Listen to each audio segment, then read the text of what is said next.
Okay, so I have been canning for the last couple days. I also put away some more zucchini yesterday. My zucchini plants are doing wonderfully. But I did want to talk to you guys really quick. So I leave my cans out for at least 24 hours before I try to tighten the the rings on them. And that's only because if you have a fail on a lid, you want to be able to know. But what I do is, and this is salsa in the back, salsa here, and then everything up front is apples for apple pie filling. But so what I do is, uh, I will come through, I will go ahead and I processed all this at night, the last couple nights, because it's been so hot.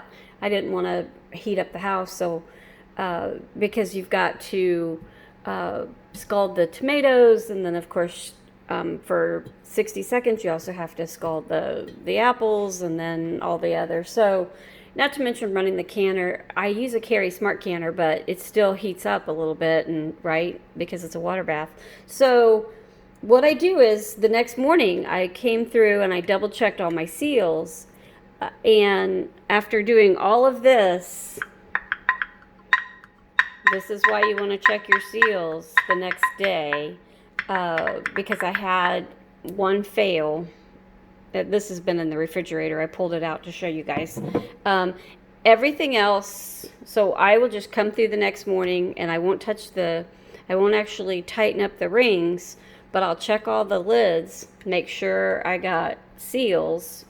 In that middle spot, let me try to find, well, here, I've got these here. Oh, sorry, kids. Okay.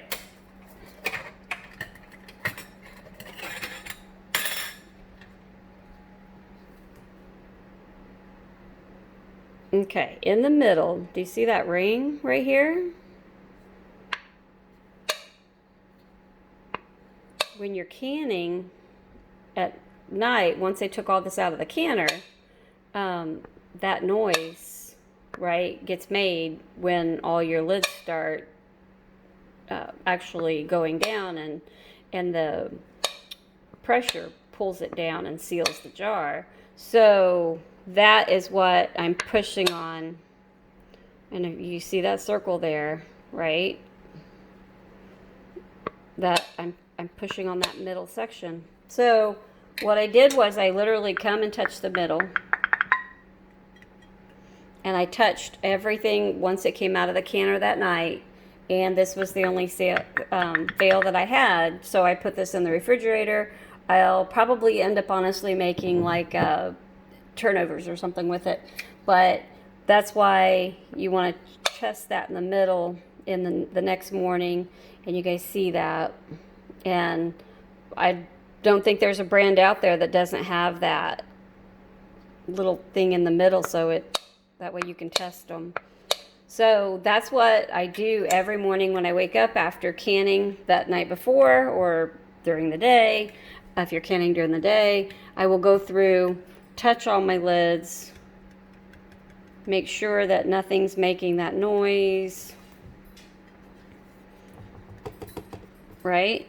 And then I know I'm good to go. So the next morning after everything cools off, I'll write the day I process it.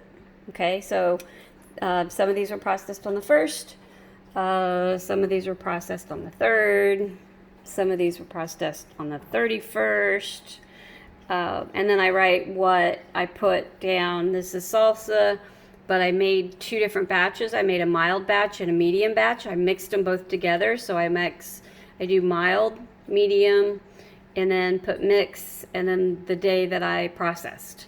So everything, these I need to tighten up, make sure the rings are all tight. This is the ring, obviously. This is the lid. So I need to make sure all these are tight, and then all 4 of these in the back are nice and tight, and then that way I can put all of the back ones up. I need to just go ahead and make room in the pantry, get everything put up, and tomorrow morning I will make sure all of the rings on the back are all tight. And then if I accidentally pop one while I'm twisting one, which doesn't normally ever happen, but it can happen, then just put it in the fridge and use it. So this will go back in the fridge. That is why you want to check your seals the next morning and just walk by and do a tap, make sure everything seals if it does.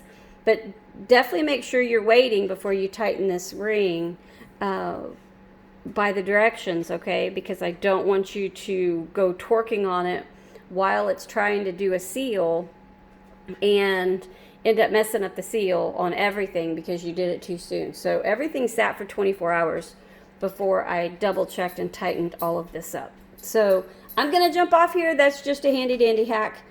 I'll talk to you guys soon. Have a great one. Bye.